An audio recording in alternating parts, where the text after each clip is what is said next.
Hey! Still trying to bring him back. Teen author Noah Barfield here. Welcome to Writer's Corner.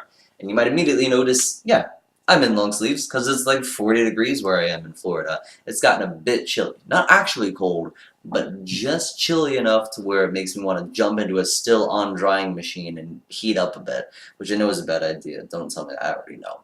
But other than that, things have been going pretty well. I switched out my workout routine, so I'm doing some new exercises. Sore, but feeling pretty good. I've started doing some like martial arts stuff again and training with my younger brother. He's taller than me.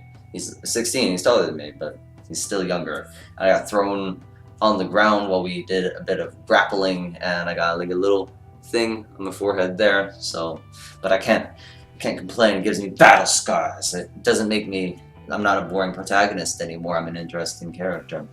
And let's see, other than that, I got some dates solidified for speaking events and doing some book signings, so that's awesome. And my girlfriend's gonna be here next week! Yay! So I'm excited for that. And speaking of my girlfriend, I've decided to do something new in the beginning and at the end of every single one of my videos.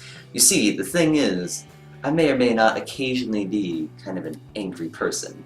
I have a lot of things that annoy me, but I don't remember or retain them all because otherwise that would negatively affect my life. But I do think them. Every day. Various different things just bring up stimuli, and I'm like, But I let them all go. But I think that now I'm maybe still harboring some of that resentment. So I'm just gonna talk about one thing in the beginning of every single one of my videos, and just kind of release them into the wild. But to karmically balance that out, I'll be talking about something that I actually find good and that makes me happy at the end of the video, so I can like watch that thing at the end and be like, oh, I am a good person. So today, something that annoys me is whenever people shuffle, you know, just like constantly shuffling, I just heel toe, heel toe, heel toe, pick up your feet. It makes me just want to like kneecap them, you know, so like you've lost your walking privileges for today and you'll get them back in like 8 to 12 months whenever you've learned how to walk again. And so I asked my girlfriend, I was like, hey hon, would you like to participate Would you like to participate in this? She was like, yeah, sure. So I asked her when something was that annoyed her, and it's vaping. People vaping near her, and I asked her why, and her little body got really, really tense and like bouncy. And she said, and I quote, because I don't want to breathe in their cancer-causing cloud, that's why. And I'm so proud of her. But enough of this, on to the actual writing stuff. So what are we going to be talking about today? Cowards. Fun, I know. Now, with cowards, of course, there's a lot of like mixed up, mucky area in there. But for ease of explanation, I'm going to split it up into two different things, positive cowards and negative cowards. Now, positive cowards are people who have redeemable traits to them, and they're commonly allies to the protagonist or protagonists, which means they commonly realize that they are cowards but are trying to overcome that cowardice or are trying to help the protagonist in other ways, like Sam from Game of Thrones or Eugene from The Walking Dead. While on the other hand, negative cowards are more, well, they're negative. They commonly are more selfish, and that's a big thing between positive and negative cowards. Negative cowards are commonly a lot more selfish. They may be ashamed of what they are, but they still let people do bad things, let people get into bad situations, or they do bad things themselves because of their cowardice or fear. You need cowards in your books. You need them to test the bounds of loyalty. You need to create interesting characters that we're going to root for or just want to see dead in the most despicable, awful way. And that's what cowards do. If you create an interesting coward, we will either root for them or want to see them thrown about and trashed around just like the human scum they are. So, cowards, ladies and gentlemen, and I'll be giving you some tips on those in just a moment. But before I do, I was talking to my girlfriend today and I was like, hey hon, things for the thing in the beginning about, you know, all the stuff that annoys you. I'm going to be talking about cowards today. Do you have any tips on how to write cowards? You know, considering you have some French in you. So, before I get myself in trouble, let's just roll the clip and hear what she has to say. You're gonna edit this? I mean, my thing recently has been no edits, so maybe you'll just have to go on with whatever the screen decides to capture. I'm no longer in control. It's out of my hand. I'm not saying like you're a coward. You're not a very strong person, but Yeah. you've known plenty of cowardly people. You know, all of those weak-hearted folk who ran when you threw rocks at them, rather than stay and fight their ground. Because you're naturally clipped in your New England tones anyway. That's what I tell people whenever I meet them down here and they talk in like those drawling southern accents where everything blends from one word into the other.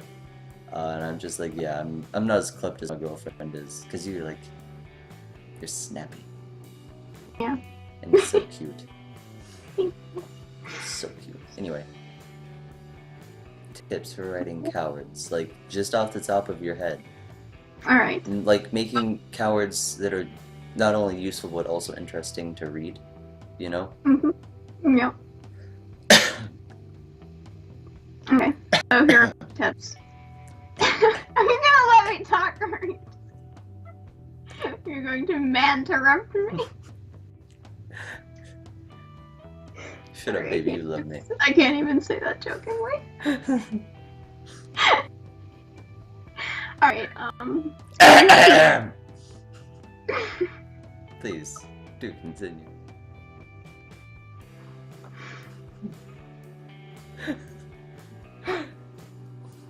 you have to give them something to fear. Mm-hmm. Like, you have to give them something that they can either overcome or succumb to. Oh, I thought you were talking about my YouTube audience for a moment. It's like I have to give them something to fear. I'm like, okay.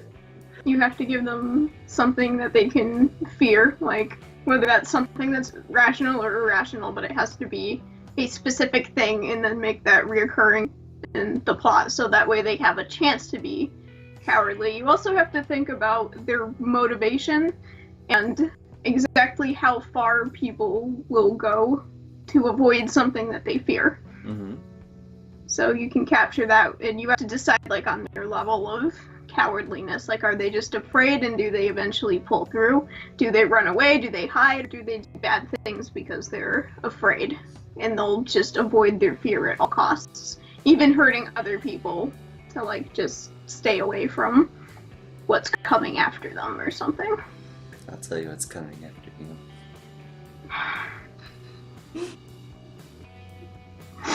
I promise I was listening. I know. I promise I was listening. It's just too perfect. Just like your symmetry little face.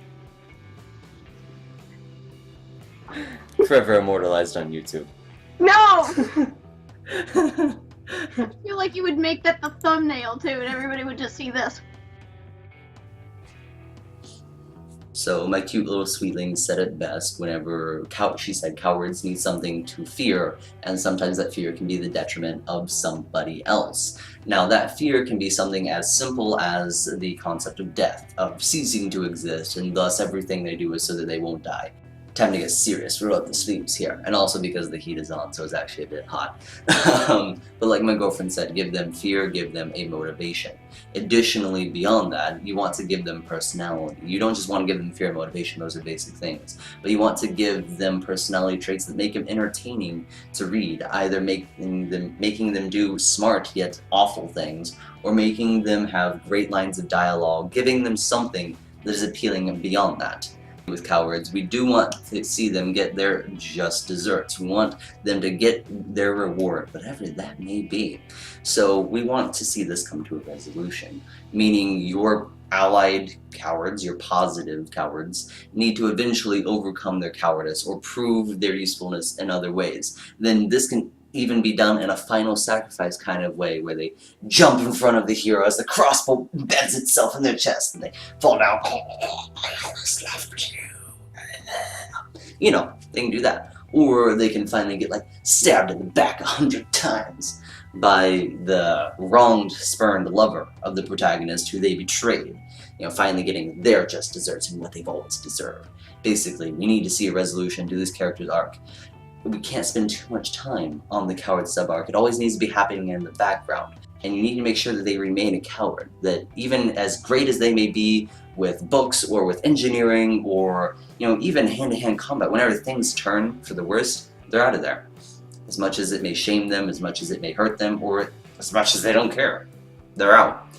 And that is one last thing that I want to talk about with cowards, is that their shame. Seeing an internal struggle with the cowards, watching them try and overcome this, and the thing that may separate your positive and negative cowards in your story when the die are cast and everything is still, is the ones who succumb to this, who may hate everything about their cowardice. But if they still let the hero get stabbed and bleeding out and they run away at the end of the book, they're a negative coward. And that's what I have to say on that. I think that's all. I think that makes the video. Oh wait, no. I need to talk about the things that make me happy to balance out my karma. So that way I don't get struck by lightning in my sleep for all the horrible things I've been saying. So something that makes me happy. Whenever old people are helped in public, like whenever an old person falls, hear me out. Like whenever an old person falls and like a group of people just swarm them, like helping them up, you know, getting them to your car. I was outside of a grocery store one time. I was picking up some stuff for dinner that night for my family, and this old person was like having trouble getting out of the chair, the electric cart thing that they had, and they're getting out, and I was like walking over, and then just out of nowhere, like 6 people just came over, like helping this guy and getting his groceries out and everything, helping his wife into the car at the same time. It was like a team effort beyond just complete strangers who didn't know each other at all, just helping another complete stranger, and it was just so like beautiful and amazing, and it really gave me hope for like 5 seconds until like I saw that nobody took care of the electric cart. But like for those 5 seconds, it gave me hope in humanity, and it was so beautiful and amazing, and I might write that into my book someday because I was really inspired by it. It just was like, huh. And for what made my girlfriend happy, hers was like a lot more sweet to me. It's just, her thing was, and I quote, "seeing your face at the end of a long day." And I was just like, oh, I don't feel like I'm actually worth that amount of sweetness, but okay. Apparently I'm doing something right. But thank you guys so much for watching. I hope that you now know how to write cowards, or at least make them interesting, that you found the video nice, and that you continue to enjoy. Bye!